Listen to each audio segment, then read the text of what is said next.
Today's recap is one of the more jam-packed recaps of the year so far, so I'm going to keep the intro super short. We may have seen the worst debut in MLB history. That's why I'm rocking out with the A's hat today. I'm not supporting the A's. I'm supporting that guy right there, Hogan Harris, the worst debut I've ever seen. Cody Bellinger, he was back in LA. He got a massive ovation, and because of that, he got a pitch clock violation. Go figure. Anthony Rendon, he may have the yips. He had 2 errors in a crucial loss against the Boston Red Sox, probably the worst loss for the Angels all year, and because of that, the Angels, they're shuffling around. They made some surprising moves after the game. We'll talk about it. Actually, before we talk about the games, I do want to remind everyone that today is Jackie Robinson Day. The reason why baseball is so much fun to watch in 2023 is because of this man. He was a legendary figure both on and off the baseball diamond. Again, never take for granted what you guys have in front of you because a lot of it is due to the fact that Jackie Robinson was that guy. Jackie Robinson Day. Don't forget about it. All right, let's go ahead and get into the first game from yesterday, the Tigers and the Giants. Riley Green has been super disappointing to begin his career, at least in terms of the offensive side of things, so that RBI triple is nice to see. And look at the bench warmer going out there. Javier Baez, he showed up, and good for him because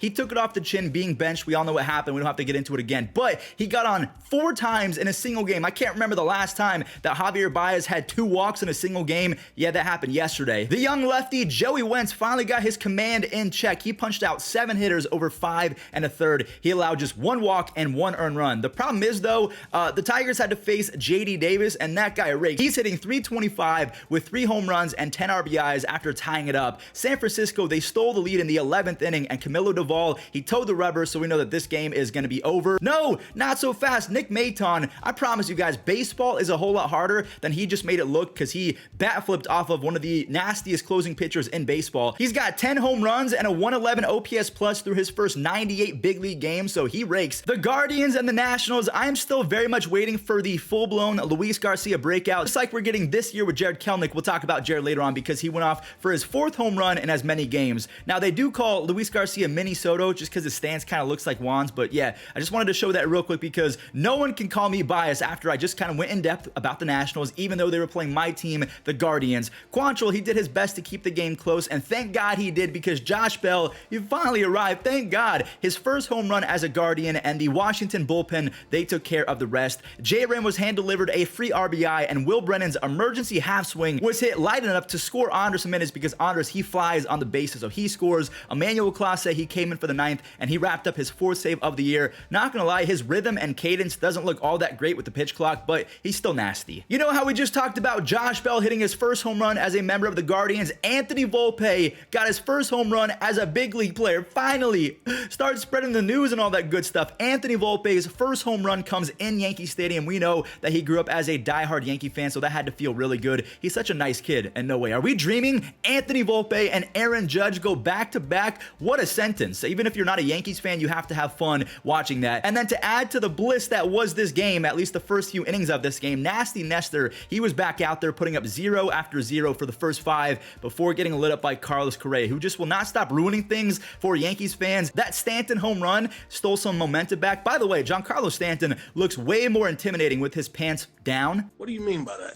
I meant to say his pants worn down, you know, like not having high socks or stirrups. You guys know what I mean, whatever. Kyle Garlick, he has always been good against lefties, so no surprise there on that home run. Nasty Nestor, he leaves after 7 great frames. He gave the lead to Clay Holmes, and by the way, this was the correct decision by Aaron Boone. Do not be mad at Aaron Boone for Clay Holmes not doing his job. The best righties were coming up for the Twins, so yeah, Clay Holmes, all he had to do was do his job, and unfortunately, he didn't do it. Correa clutched up again because of course he does against the Yankees. His 2 RBIs seal it after finally heating up. He started off really slow. Duran, he didn't strike out anyone, which was strange, but he has 4 saves on the year. The Twins are 10-4, and Correa, I'm going to go ahead and roll this because this is why he thinks the Twins are so good. We have a lot of talent. We got great brains in the front office, and we got that dog in us, and that's a great combination for success. The Orioles and the White Sox faced off, and with this offense, this Baltimore team is never out of any game ever. I don't care what inning it is or how many runs they're down by. Even if they got shut down by 6 by Mike Clevenger. By the way, Clevenger was out of his mind. 1 hit, 5 strikeouts on 92 pitches. Baltimore went into the 7th down by 3. Cedric Mullins, he walked in a run, and there he is again.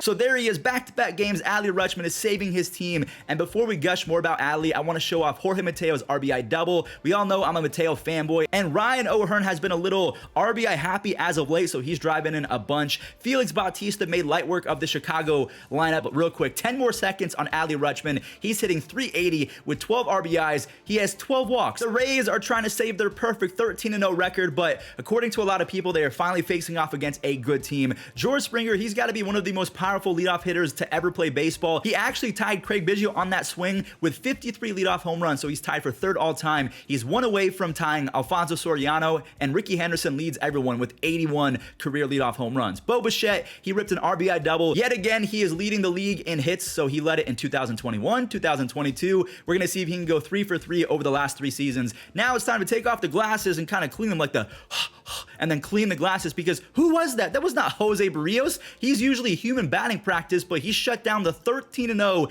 Tampa Bay Rays. Okay, listen, I know that's borderline disrespectful to say, but as a Cleveland fan, I know that Jose Barrios is better than what he's been, and Jays fans have been expecting this version of Barrios for quite some time. There he is. He actually torched someone for once instead of getting torched. 5 innings, 6 strikeouts, and the biggest key, no walks. So the Jays, they came out dialed in after a pathetic showing against the Tigers. Jordan Romano closed it out for his 5th save of the year, and a lot of people are now asking the question, did Tampa Bay just get exposed? No, you can't win every single game. Is it sad to say that I think this might have been the most impressive win for the Phillies all year long? Kyle Schwarber doubled in Trey Turner, and Edmundo Sosa has been playing very, very well since being traded to Philadelphia. He's hitting over 300 with a few home runs in his first 40-ish games. Nick Castellanos has 0 home runs, but he is leading baseball with 9 doubles, and staying with leading baseball, Marsh is number 1 in triples with 3. He's hitting .361 with 9 extra base hits. He's a completely new person in Philly, just like Edmundo Sosa, so they won both of those trades in my opinion. Taijuan Walker, he turned in his best start as a Philly, 1 earned run over 6, as JT Realmuto is trying desperately to not have Adley Rutschman steal his crown for best catcher in baseball. Alec Boehm, he's up to 13 RBIs and a near .330 batting average. This team obviously has the tools to be very good, but at 5-8, they haven't been great to start the season. But in my opinion, they'll be not only back at 500 baseball in the next few days, but over 500 within the next week. The Diamondbacks faced off against the Marlins, and I feel like I have to play some sad music over this one, maybe some Super Mario water level music, because Madison Bumgarner's fall from grace is one of the saddest things I've ever seen. Since 2020, over his last 360 innings, Mad Bum has nearly made $80 million to put up a 5.1 ERA and a 5.14 FIP. At this point, he is stealing money, and I hate saying this. The dude's got to hang him up. He is not the same. I don't know if it's because of sticky stuff being banned or what, but I guess you got to tip your cap to the Miami offense for mashing and putting up 5 in the 5th inning, all without Luis Arraez and Jazz Chisholm. John Birdie doubled in a few more to make it a 4th spot, and Garrett Cooper added 1 more.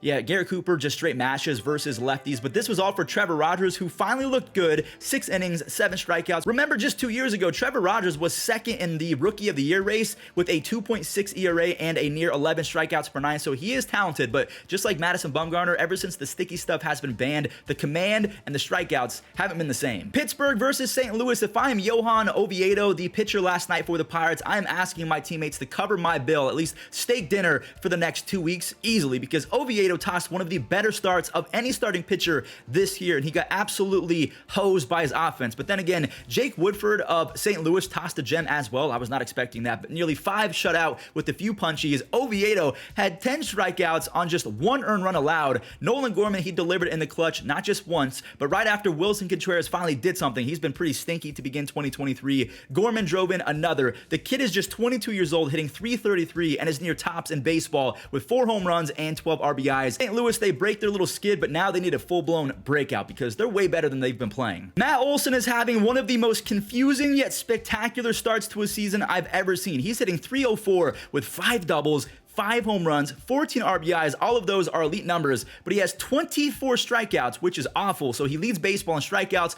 but he's been a monster. So a strikeout is an out regardless. Stop caring so much about strikeouts. That is my moral of the story for that one. Riley has proven the same thing. He strikes out a bunch as well, but since 2021, he's hitting .290 and is one of the best players in baseball. Vaughn Grissom is back in baseball as Orlando Arcia has a fractured wrist or something like that, a metacarpal. I can't remember what happened. He doubled in Rosario, and Sam Hilliard, he is is a big boy, and that's a big boy home run. He hit that baseball 450 feet. He's 6'5". He's top 10% in exit velo and sprint speed. He is a freak athlete. We'll show his web gem later on. Sean Murphy doesn't speak much, and that's because he lets his bat do the talking. That 2-run double makes it 7-0, and I have to show off that grab from Sam Hilliard. As a 5'8", maybe 5'9" short king myself, it blows my mind that people like Sam Hilliard exist. A freak athlete, 6'5", with deer-like speed, prodigious power. Doesn't make sense. I mean, I'm not jealous per se because I feel like I do pretty well on my own, but sometimes I wish I was 6'5" and one of the fastest players in a sport. That sounds like fun. Anyways, Sean Murphy hurt that baseball for his second of the year, and very quietly, he has a near 160 OPS plus on the season. Oh, you thought that we were done?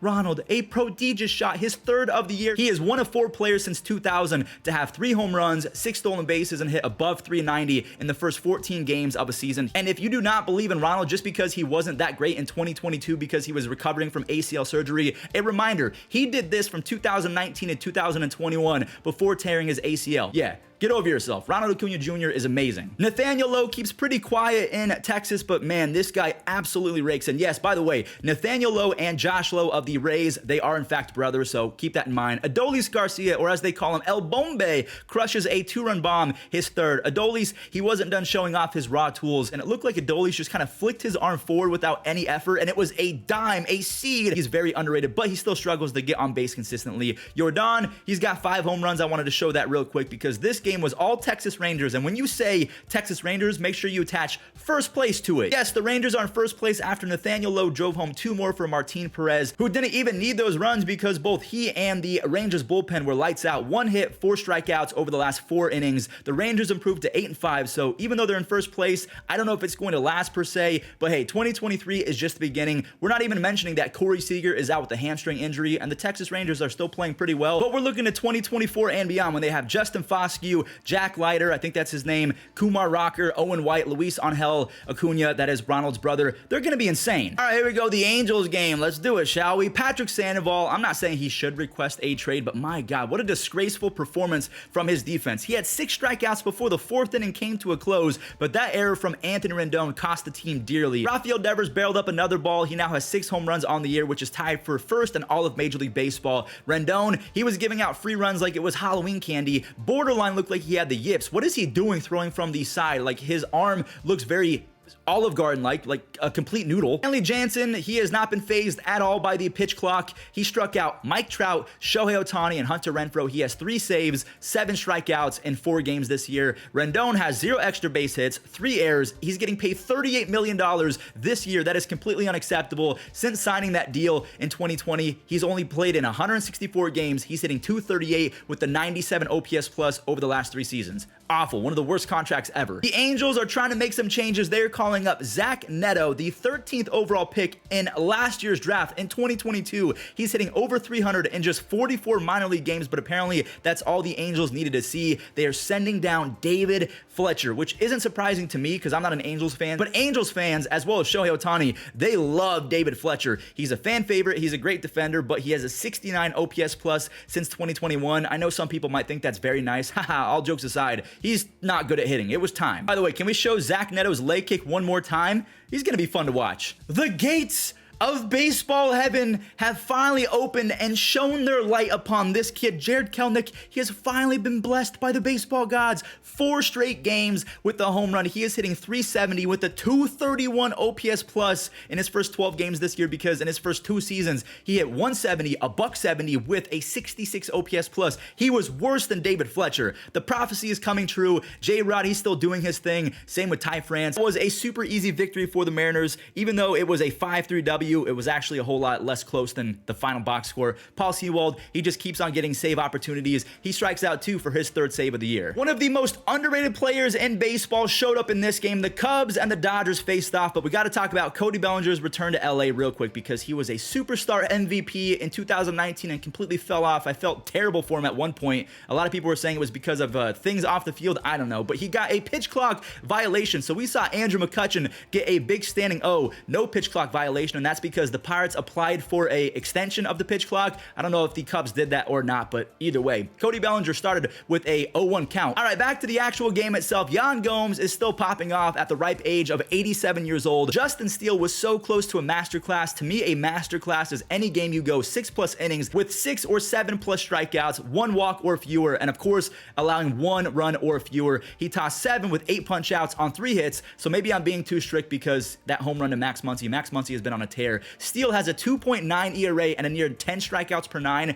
over his last 140 innings. Put some respect on his name. He is very good. Ian Happ tapped into the power stash, 425 on that home run, and there's Seiya Suzuki. I'm so happy that he's back and healthy. They go back to back. Wisdom added another to his resume. So did Gomes, and Ian Happ, he is entering superstar status as a hitter. He has a 126 OPS plus since the beginning of last year. The Cubs, they can definitely make some noise. I don't know about deep playoff noise, but they are ahead of schedule, just like the Rangers. They're not supposed to be good until 2024, 2025. The Padres are counting down the days until Fernando Tatis Jr. comes back, but their offense isn't the only thing that is struggling. The pitching has not been great to begin the season. Not to take anything away from Milwaukee and that juggernaut offense who put up a 4 spot, but Michael Walker was not good at all. That is a 5 spot now on Yelly's second home run of the season. He is leading the National League in runs scored, by the way. I mean, that's just fun to say. Yelly is finally leading baseball in something, even though it's runs, it's number 1. I'm going to say that. Rowdy Tellez has 3 home runs and 8 RBIs over his last 7 games, 4 home runs on the season. Luke Voigt singled in the 7th run off of Michael Wacha. Got to have a short memory if you are Michael Wacha because he's getting paid a lot of money. Remember how I said Tellez has 3 home runs and 8 RBIs? Make it 4 home runs and 11 RBIs over his last 7 games. This time a 3-run no-doubter. And I didn't even get to mention that Eric Lauer, the starting pitcher for the Brewers, had 1 earned run over 6 with 5 strikeouts. The final score of this one, Mets 875, the Oakland Athletics 3. So the A's scored 1 run for every fan that was in attendance last night. I'm so sorry. But the A's, they almost set an MLB record in this one. We'll talk about that later on. There's 2 base little walks to start the scoring for New York. And yeah, that's a grand slam for Francisco Lindor. I am so glad that he's back to raking after a rough start to begin his Mets career way back in 2021. All of the boos I haven't forgotten. But now I got to play the ESPN not top 10 music for these clips. Hogan Harris might have had the worst debut in history. He got the first hitter out and then proceeded to allow 1 walk, consecutive walks, make it 3 walks in a row. Oh no, that is a hit by pitch. A 4th walk. There's a 3-run double for Francisco Lindor to give him 15 RBIs on the season. That is number 1 in the National League. 6 earned runs, 5 walks, 1 hit by pitch. You got to feel for a guy like that. The Mets end up with 17 runs against the A's pathetic pitching staff. They have an 8.34 ERA as a team, 118 runs allowed in 122 innings. And the craziest part is the A's actually out-hit the Mets. The A's had 13 hits. The Mets had 11 hits. Also, the A's were 1 walk away from breaking the record for most walks allowed in a game. They had 16 walks in yesterday's game versus the Mets. I didn't even know that was possible. I tried to warn you guys that this recap was going to be crazy and a little bit longer, so if you stayed until the end, if you're watching this clip right here, I just want to say you're a beautiful human. Thank you so much for your support. I hope you guys have a wonderful rest of your day. Stay safe, and I'll see you in the next one.